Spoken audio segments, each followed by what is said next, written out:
Goeiemôre en weer eens welkom hier met ons oggendoordenkings tyd saam.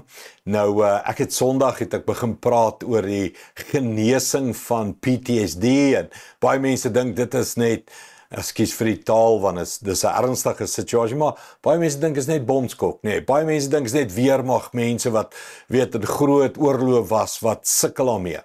En die sielkunde vandag wys vir ons nee, dis baie meer algemeen en veral in Suid-Afrika. Die trauma wat ons deurgaan, en ek wil amper sê op 'n daaglikse basis, die trauma wat ons kinders deurgaan, die trauma net van werk, van geweld, van jou vrees as jy net ry in 'n gewone straat, as jy net in 'n gewone winkelsentrum ingaan, dat enigiets kan gebeur. Ons sit met gevolge van PTSD, soos hulle sê. En net vinnig, ek het gesê, Jesus in die kruisverhaal moes verskriklike trauma wees. Dink daaraan, jou leier word vermoor, wreed vermoor, ek bedoel, van die wreedste, houe, doringkrone, rug oopgekoop, spykers, dra sy eie kruis, mense skree en skel. Kan jy dink die trauma waarmee die disippels gesit het? Een van hulle beste vriende pleeg selfmoord, iemand wat 3 jaar saam met hulle was, Judas, pleeg self. Kan jy dink die trauma waarmee die disippels sit? So, tussen 'n Paasfees opstanding, Hemelvaart en Pinkster, genees Jesus hulle PTSD, om ons moderne woord te gebruik. Hy genees hulle van hierdie vrese, hierdie angs, hierdie triggers, hulle sê die body remembers, jy het vrese wat getrigger word, en Jesus genees dit. En ons gaan kyk na die verskillende maniere, hoe hy sy disippels help om gesond te word. En hy wil jou help. Hy wil jou help daarmee. Die tweede versie, selfs as die eerste ene wat ons gister na gekyk het, Johannes 20:15. Jesus sê vir haar, hierdie keer is dit Jesus wat vir die vrou vra, vir Maria vra, vrou, waarom huil jy? Wie soek jy? En sy het gemeen dat dit 'n tuinier is, en het vir hom gesê, meneer, as u hom weggedraai het, sê asseblief vir my waar u hom neergelê het, en ek sal hom gaan haal.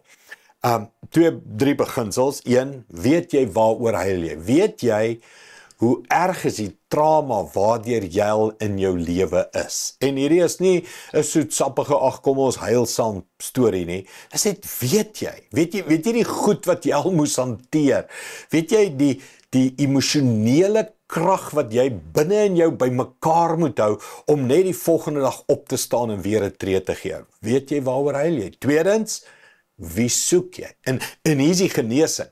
Die genesing is, jy moet jouself soek hier binne in jou, jy moet Christus soek binne in jou, jy moet die Gees soek binne in jou. Hou op uitwaarts soek. Sy soek uitwaarts, né? Sy het gister het ons gesien, het sy gesê, hulle het hom weggevat, sy blameer, sy gaan buitekant toe. En Jesus sê, nee, jy moet binnekant toe gaan. Wie soek jy? Soek die ware juis, ontdek Jesus Christus binne in jou, beeld die gelykenis van God, dis waar genesing lê, ontdek binne in jou, en weer sê sy, en sy dink hy's 'n tuinier, en sê, as u hom weggeneem het, sê my waar het jy hom gevat, want ek sal hom daar gaan haal. En wat Jesus doen is, hy sê vir haar, Maria, en die manier hoe hy het sê is, gaan binnekant toe, ontdek, ek is jou leermeester, ek wil jou gesond maak. Mens, as ek en jy wil gesond wees, en ons moet gesond wees, ons moet beter word. As jy wil gesond word, beantwoord hierdie vraag. Wie soek jy? Waarom huil jy? Hou op uiterlik soek. Begin binnekant kyk. Christus is binne in jou. Kom ons bid saam. Hemelse Vader, dankie dat u my wil gesond maak. En deel van my gesondmaking is hierdie vraag. Wat het my seer gemaak? Waar het ek trauma gekry? Wat blameer ek vir hierdie trauma? Wie blameer ek? En dan wat soek ek? Hoe wil ek gesond word? En die manier van gesondheid is Christus. Is om Christus binne in my te soek, die hoop van heerlikheid. Christus, die hoop van lewe binne in my. En ek bid dit nou. Here, vir elke mens, elke man, elke vrou wat in verskriklike trauma leef, U is besig om hulle gesond te maak.